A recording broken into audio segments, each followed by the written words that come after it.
22ರಿಂದ ಮತ್ತೊಮ್ಮೆ ಸಮೀಕ್ಷೆ ಪ್ರಾರಂಭ. ಇವತ್ತು ಕೈಪಿಡಿ ಎಲ್ಲವೂ ಕೂಡ ರಿಲೀಸ್ ಆಗಿದೆ. ಕೆಲವು ಲಿಂಗಾಯತ ಸಮುದಾಯದ ನಾಯಕರು ಯಥಾವತ್ತು ಕಾಂತರಾಜು ಅವರ ಪ್ರಶ್ನಾವಳಿಯನ್ನೇ ಇಲ್ಲಿ ಕೊಟ್ಟಿದ್ದಾರೆ. ಇದರಲ್ಲಿ ಏನು ಬದಲಾವಣೆ ಇಲ್ಲ. ನಮಗೆ ಒಂದು ಸಪರೇಟ್ ಆದಂತ ಒಂದು ಜಾತಿಯ ಕಾಲಂನಲ್ಲಿ ಬೇಕು ಅಂತ ಒಂದು ಕೇಳ್ತಿದ್ದಾರೆ. ಇನ್ನೊಂದು ಪ್ರತ್ಯೇಕ ಧರ್ಮದ ಕಾಲಂನಲ್ಲೂ ನಾವು ಬರೆಸ್ತೀವಿ ಅಂತ ಇದನ್ನು ನಿಖರ ಸಂಖ್ಯೆ. ಇದು ಆ ಗೊಂದಲ ಮುಂದುವರಿತದ ಅಥವಾ ಏನಾದ್ರು? ಈಗ ರಾಜ್ಯ ಸರ್ಕಾರ ಹೊಸದಾಗಿ ಆದೇಶ ಮಾಡಿರ್ತಕ್ಕಂಥದ್ದು ಹಿಂದುಳಿದ ವರ್ಗದ ಆಯೋಗದ ಮೂಲಕ ಈ ಒಂದು ಜನಗಣತಿ ಮತ್ತು ಜಾತಿ ಗಣತಿಯನ್ನ ಮಾಡ್ತಕ್ಕಂಥದ್ದು. ಅದರದ್ದೇ ಪ್ಯಾರಾಮೀಟರ್ಸ್ ಇದೆ. ಹಿಂದುಳಿದ ವರ್ಗದವರು ಅಂತ ಬಂದಾಗ ಯಾವ ಯಾವ ವರ್ಗದವರು ಸಾಮಾಜಿಕವಾಗಿ, ಶೈಕ್ಷಣಿಕವಾಗಿ, ಆರ್ಥಿಕವಾಗಿ ಹಿಂದುಳಿದ್ದಾರೆ ಅದನ್ನ ತಿಳ್ಕೊಳ್ಳಿಕ್ಕೋಸ್ಕರ ಈ ಒಂದು ಆಯೋಗದ ರಚನೆ. ಆದ್ರಿಂದ ಮೇಲ್ಜಾತಿಯವರ ವಿಚಾರದಲ್ಲಿ ಈಗಾಗಲೇ ಕೇಂದ್ರ ಸರ್ಕಾರದವರು ಅವರು ಸಹ ಜನಗಣತಿ ಮಾಡಬೇಕು ಅಂತ, ಜಾತಿ ಗಣತಿನೂ ಮಾಡ್ತೀವಿ ಅಂತ ಹೇಳಿದ್ದಾರೆ. ಅದರಲ್ಲಿರ್ತಕ್ಕಂಥ ಪ್ಯಾರಾಮೀಟರ್ಸ್ ಏನೇನಿದೆ ಅದನ್ನ, ಯಾಕಂದ್ರೆ ಇದರಲ್ಲಿ ಈಗ ಸರ್ಕಾರ, ಕರ್ನಾಟಕ ರಾಜ್ಯ ಸರ್ಕಾರ ಆದೇಶ ಮಾಡಿರ್ತಕ್ಕಂಥದ್ರಲ್ಲಿ ಸುಮಾರು 62 ಅಂಶಗಳಿದೆ. ಯಾವ್ಯಾವ ವಿಚಾರದಲ್ಲಿ ಹಿಂದುಳಿದ ವರ್ಗದವರು ಅಂತ ಅನ್ಸ್ಕೊಳ್ಬಹುದು, ಅಥವಾ ಆರ್ಥಿಕವಾಗಿ, ಶೈಕ್ಷಣಿಕವಾಗಿ, ಸಾಮಾಜಿಕವಾಗಿ ಹಿಂದುಳಿದಾರೆ ಅಂತ ತಿಳ್ಕೊಳ್ಳಿಕ್ಕೆ ಅಷ್ಟೊಂದು ಪಾಯಿಂಟ್ಸ್ ಕೊಟ್ಟಿದ್ದಾರೆ. ಇದರಲ್ಲಿ ನೀವು ಈ ವಿಚಾರ ಬಂದಾಗ ಅದರಲ್ಲಿ ಧರ್ಮ ಇವೆಲ್ಲ ಬರೋದಿಲ್ಲ. ಅದರಲ್ಲಿ ಜಾತಿ, ಸಾಮಾಜಿಕವಾಗಿ, ಶೈಕ್ಷಣಿಕವಾಗಿ ಇರುವ ಸಂದರ್ಭದಲ್ಲಿ ಎಲ್ಲವೂ ಸಹ ಬರುತ್ತೆ. ಸ್ಥಿತಿಗತಿಗಳು ಅಂದ್ರೆ ಈ ಗೊಂದಲನ ಮತ್ತೆ ಕ್ರಿಯೇಟ್ ಮಾಡೋದಕ್ಕೆ ಏನಾದ್ರು ಹೊರಟಿದ್ದಾರೆ ಸರ್? ಹಿಂದೆ ಇದನ್ನ ತಡೆಯುವಂತ ಎಲ್ಲ ಅಲ್ಲ, ಈಗಾಗಲೇ ಇದು 2ನೇ ಬಾರಿ ಆಗಿರೋದು. ಮುಂದೆ ದಿನಗಳಲ್ಲಿ ನೋಡೋಣ ಯಾವ ತರ ಬರುತ್ತೆ ಅಂತ ಹೇಳಿ. ಸರ್ಕಾರ ಮಾತ್ರ ಬದ್ಧವಾಗಿದೆ, ನಾವು ಜಾತಿ ಗಣತಿ ಮಾಡೇ ತೀರ್ತೀವಿ ಅಂತ ಹೇಳಿ. ಈಗ 22ನೇ ತಾರೀಕಿಂದ ಪ್ರಾರಂಭ ಆಗುತ್ತೆ. ಅದಾದ ನಂತರ ನೋಡೋಣ, ಕಾದ್ ನೋಡೋಣ.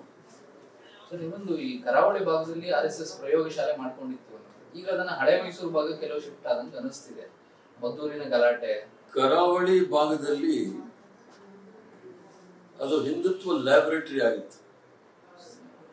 ಕೊಲೆ ಮತ್ತು ಪ್ರತಿಕಾರದ ಕೊಲೆ, ಧರ್ಮಾಧಾರಿತ ರಾಜಕಾರಣದವನ್ನ ಅದನ್ನ ಲ್ಯಾಬೊರೇಟರಿ ಮಾಡಿಕೊಂಡು ಬಹಳಷ್ಟು ವರ್ಷ ಭಾರತೀಯ ಜನತಾ ಪಾರ್ಟಿಯವರು ಬೇಳೆ ಬಯಸ್ತಾ ಇದ್ರು.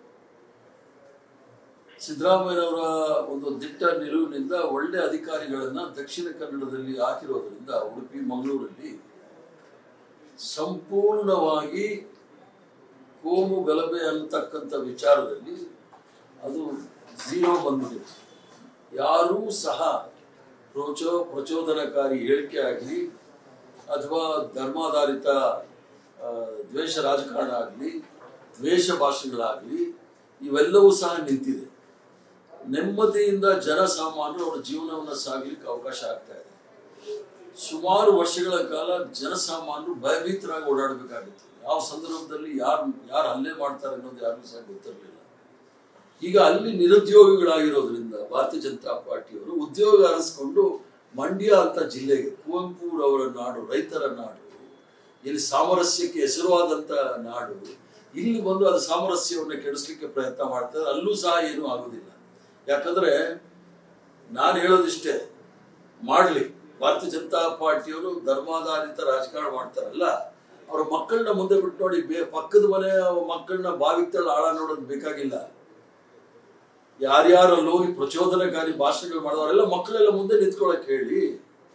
ಯಾರೋ ಪಾಪ ಹೆಣ್ಮಗಳಿಗೆ 2,000 ಕೊಡ್ಬಿಟ್ಟು, ಇನ್ ಕೆಲವರಿಗೆ ಈ ಪಾಪ ಈ ಶೂದ್ರರು, ದಲಿತರು ಇರ್ತಾರೆ, ಅವ್ರಿಗೆ ಏನೇನೋ ಮಾಡಿಸಿ ದುಡ್ಡು ಕೊಟ್ಟು ಹೆಂಡ ಕೊಟ್ಟು ಕೂಡಿಸಿ ಬಂದು ಕೂಗಾಡ್ಸೋದಲ್ಲ. ಸ್ವಂತ ಅವ್ರ ಮನೆಯವ್ರು, ಯಾಕಂದ್ರೆ ಧರ್ಮವನ್ನು ಕಾಪಾಡೋದೇನಾದ್ರು, ಧರ್ಮದ ಮೇಲೆ ಅಷ್ಟೊಂದು ನಂಬಿಕೆ ಇದೆ. ಅವ್ರ ಮಕ್ಕಳನ್ನ ಮುಂದೆ ಬಿಟ್ಬಿಟ್ಟು ಪೊಲೀಸ್ ಲಾಠೀಸ್ ರುಚಿ ಗೊತ್ತಾಗ್ಲಿ. ಪ್ರಚೋದನಕಾರಿ ಹೇಳಿಕೆ ಕೊಟ್ಟಾಗ ಪೊಲೀಸರು ಕ್ರಮ ತೆಗೆದುಕೊಂಡಿದ್ದಾರೆ. ಅದಕ್ಕೆ ನಾನು ಅವ್ರನ್ನ ಸಂಪೂರ್ಣವಾಗಿ ಅವ್ರ ಬೆಂಬಲದಲ್ಲಿ ಇದ್ದೀನಿ ನಾನು. ಯಾಕಂದ್ರೆ ಈ ರಾಜ್ಯದಲ್ಲಿ ಸರ್ವ ಜನಾಂಗದ ಶಾಂತಿಯ ತೋಟ ಇದೆ, ಶಾಂತಿ ಕೆಡವಲಿಕ್ಕೆ ಆಗೋದಿಲ್ಲ. ಯಾಕಂದ್ರೆ ಅವ್ರು ಸಂಪೂರ್ಣವಾಗಿ ನಿರುದ್ಯೋಗಿಗಳಾಗಿದ್ದಾರೆ. ದಕ್ಷಿಣ ಕನ್ನಡದಲ್ಲಿ ಒಂದು ಹೆಣ ಬಿದ್ದರೆ ಇಡೀ ಕರ್ನಾಟಕ ರಾಜ್ಯದಲ್ಲಿ ಇವ್ರಿಗೆ ರಾಜಕಾರಣ ನಡೆಯೋದು. ಈಗ ಹೆಣ ಬಿಲ್ಲೋದು ನಿಲ್ಲಿಸಿದ್ದಾರೆ. ಯಾರು ಸಹ ಬಾಲ ಬಿಚ್ಚಕ್ಕಲ್ಲ. ಗಣೇಶೋತ್ಸವ ಆಯ್ತು, ಆಮೇಲೆ ಈದ್ ಮಿಲಾದ್ ಆಯ್ತು, ಎಲ್ಲೂ ಸಹ ಯಾವುದೇ ರೀತಿಯ ಕಾನೂನಿನ ತೊಡಕು ಮತ್ತು ಶಾಂತಿ ಸುವ್ಯವಸ್ಥೆಗೆ ತೊಡಕಾಗಲಿಲ್ಲ. ಆದ್ರಿಂದ ನಿರುದ್ಯೋಗಿಗಳಾಗಿದ್ದಿಲ್ಲ ಅಂತೇಳಿ ಉದ್ಯೋಗ ಅರಸ್ಕೊಂಡು ಮಂಡ್ಯಕ್ಕೆ ಬಂದಿದ್ದಾರೆ. ಮುಂದೆ ಬೇರೆ ಜಿಲ್ಲೆಗಳಲ್ಲೂ ಸಹ ಅದನ್ನ ಹರಳಿಕೆ ಪ್ರಯತ್ನ ಮಾಡ್ತಾರೆ. ಅದಕ್ಕೆ ತಕ್ಕ ಉತ್ತರ ಕಾನೂನು ಕೊಡುತ್ತೆ ಅಂತೇಳಿ ನನ್ನ ನಂಬಿಕೆ.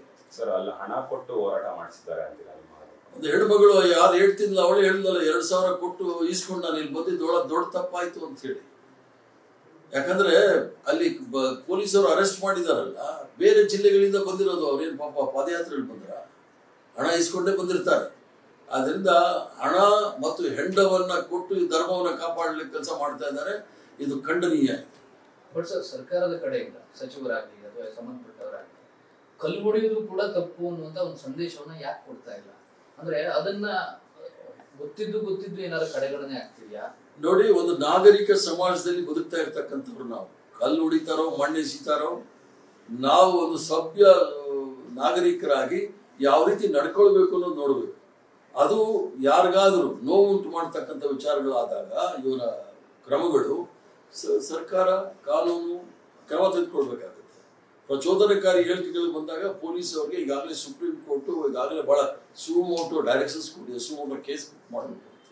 ಆದ್ರಿಂದ ಅದನ್ನ ಸರಿ ಮಾಡ್ತಾರೆ. ನಮ್ಮ ಪಕ್ಷದವರು ಮತ್ತು ಮಂತ್ರಿಗಳು ಸಹ ಪ್ರಯತ್ನ ಮಾಡ್ತಾ ಇದ್ದಾರೆ. ಎಲ್ಲಿ ತನಕ ಅದು ಸಾಧ್ಯ ಆಗುತ್ತೆ ನೋಡೋಣ. ಸರ್, ನೇಪಾಳದಲ್ಲಿ ಆದಂತಹ ಪರಿಸ್ಥಿತಿ ರಾಜ್ಯದಲ್ಲೂ ಆಗಬಹುದು ಅನ್ನುವಂತ ಹೇಳಿಕೆ ಯತ್ನಾಳ್ ಅವರು. ಅಂದ್ರೆ ಧರ್ಮದ ವಿಚಾರಕ್ಕೇನೆ ನಡೀತಾ ಇದೆ, ಮುಂದೆ ನೇಪಾಳದಲ್ಲಿ ಆದಂತ ಪರಿಸ್ಥಿತಿ ಇಲ್ಲಿ ಬರುತ್ತೆ, ಎಚ್ಚೆತ್ಕೊಳ್ಳದೆ ಹೋಗಿ. ಅಲ್ಲ, ಅವರು ಯತ್ನಾಳ್ ಸಾಹೇಬರು ಕರ್ನಾಟಕ ರಾಜ್ಯ ಕೇಳಿದಾರ ಅಥವಾ ದೆಹಲಿಯಲ್ಲಿ ಇರ್ತಕ್ಕಂಥ ಮೋದಿ ಸರ್ಕಾರ ಕೇಳಿದಾರ ಅಂತ ನೋಡ್ಬೇಕು. ನೇಪಾಳದಲ್ಲಿ ಪಾರ್ಲಿಮೆಂಟ್ ನ ನುಗ್ಗಿ ಸುಟ್ಟಾಕಿಟ್ಟಿದ್ದಾರೆ, ಮಂತ್ರಿಗಳನ್ನ ಅಟ್ಟಾಡ್ಸ್ಕೊಂಡು ಹೊಡೆದಿದ್ದಾರೆ. ಸೊ ಇದರಿಂದ ಸ್ವಲ್ಪ ಎಚ್ಚರಿಕೆ ಗಂಟೆ ಇರಲಿ. ಜನ ಒಂದು ಹಂತದವರೆಗೂ ಎಲ್ಲವನ್ನೂ ಸಹ ಸಹಿಸ್ಕೊಳ್ತಾರೆ.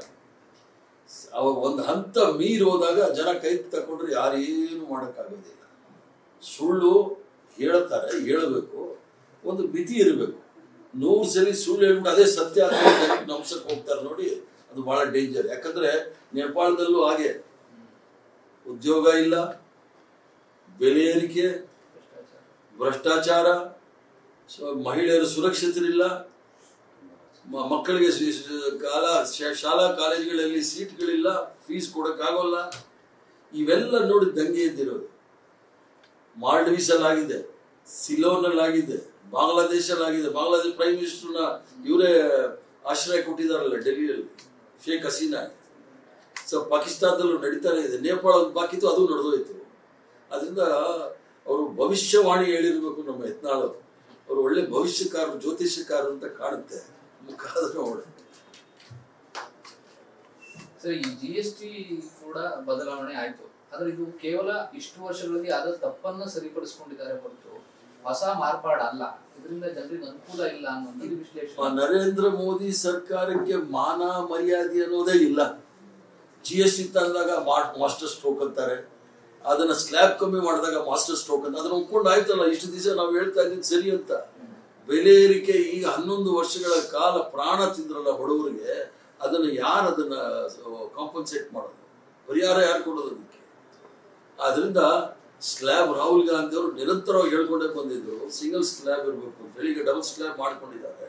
ಅದರಲ್ಲೂ ಸಹ ಯಾರು ಯಾವ ಇದ್ರ ಮೇಲೆ ಕಮ್ಮಿ ಮಾಡಿದ್ದಾರೆ ಅನ್ನೋದು ನೋಡ್ಬೇಕಾಗತ್ತೆ ಮುಂದಿನ ದಿನಗಳಲ್ಲಿ. ಯಾಕಂದ್ರೆ ಚೈನಾ ದೇಶದಿಂದ ಈಗ ಕೆಲವು ಸಾಮಗ್ರಿಗಳ ಮೇಲೆ ಅವರು GST ಕಮ್ಮಿ ಮಾಡಿದ್ದಾರೆ ನೋಡಿ. ಚೈನಾದವ್ರು ಏನಾದ್ರು ನಮ್ಮ ಮಾರ್ಕೆಟ್ ತುಂಬಿದ್ರೆ ಏನಾಗುತ್ತೆ ಅನ್ನೋ ಪರಿಸ್ಥಿತಿ ಯಾರಿಗೂ ಸಹ ಗೊತ್ತಿಲ್ಲ. ಒಂದ್ ಕಡೆ ಚೈನಾದವ್ರಿಗೆ ಕಣ್ಣು ಕೆಂಪು ಮಾಡ್ಕೊಂಡು ಮಾತಾಡ್ಬೇಕು ಅಂತಾರೆ, ಅಲ್ಲೋಗ್ಬಿಟ್ಟು ಕೆಂಪು ಬಾಟದ ಅಡಿಗೆ ಸೆಲ್ಯೂಟ್ ಹೊಡ್ಕೊಂಡು ಬರ್ತಾ ಇದ್ದಾರೆ. ಯಾವ ದ್ವಂದ್ವ ನೀತಿಯವರು ವಿದೇಶಾಂಗ ನೀತಿಯನ್ನು ಸಂಪೂರ್ಣವಾಗಿ ನಾಶ ಮಾಡಿದ್ದಾರೆ. ಮುಂದಿನ ದಿನಗಳಲ್ಲಿ ನಾವು ಇನ್ನೂ ಏನೇನು ಅನುಭವಿಸ್ಬೇಕು ಅದನ್ನು ನೋಡ್ಬೇಕು. ಸರ್, ಶಿವಾಜಿನಗರ್ ಮೆಟ್ರೋ ಸ್ಟೇಷನ್ಗೆ ಹೆಸರಿಡೋ ವಿಚಾರವಾಗಿ ಫಡ್ನವೀಸ್ ಅವರು ರಿಪ್ಲೈ ಮಾಡಿದ್ದಾರೆ. ಶಿವಾಜಿಗೆ ಅಪಮಾನ ಮಾಡಿದ್ದಾರೆ. ಫಡ್ನವೀಸ್ ಮಾಡಿರುವಷ್ಟು ಶಿವಾಜಿಗೆ ಯಾರು ಅಪಮಾನ ಮಾಡಿಲ್ಲ. ಅಲ್ಲಿ ಯಾವುದೋ ಒಂದು ಸ್ಟ್ಯಾಚ್ಯೂ ಕಟ್ಟಕ್ಕೆ ಹೋಗ್ಬಿಟ್ಟು 3,000 ಕೋಟಿ ಸ್ಟ್ಯಾಚ್ಯೂ ಕಟ್ಬಿಟ್ಟು ಆ ಸ್ಟ್ಯಾಚ್ಯೂ ಬಿದ್ದೋಯ್ತಲ್ಲ, ಅದಕ್ಕಿಂತ ದೊಡ್ಡ ಅವಮಾನ ಬೇಕಾ? ಶಿವಾಜಿನಗರದಲ್ಲಿ ಸೆಂಟ್ ಮೇರೀಸ್ ಚರ್ಚು ಶಿವಾಜಿ ಅಷ್ಟೇ ಹಳೆ ಚರ್ಚ್ ಅದು. ಆದ್ರಿಂದ ಸ್ಟೇಷನ್ಗೆ ಅವ್ರ ಹೆಸರಿಡೋದ್ರಲ್ಲಿ ತಪ್ಪಿಲ್ಲ. ಇದರಲ್ಲಿ ಮೊಸರಲ್ಲಿ ಕಲ್ಲು ಹುಡ್ಕೋದು ಬೇಕಾಗಿಲ್ಲ. ಫಡ್ನವೀಸ್ ಅವರು ಬಾಂಬೆನಲ್ಲಿ ಏನಿದೆ ಅದನ್ನ ನೋಡ್ಕೊಳ್ಳಿ. ಕರ್ನಾಟಕ ರಾಜ್ಯ, ಅದರಲ್ಲೂ ಸಹ ಬೆಂಗಳೂರು ನಗರದಲ್ಲಿ, ಹಳೆ ಬೆಂಗಳೂರಲ್ಲಿ ಯಾವ ರೀತಿ ನಾವು ಅನ್ಯೋನ್ಯವಾಗಿ ಬಾಳ್ತೀವಿ. News first. ನಿರ್ಭೀತಿಯಿಂದ ನಿಮ್ಮ ಪರವಾಗಿ.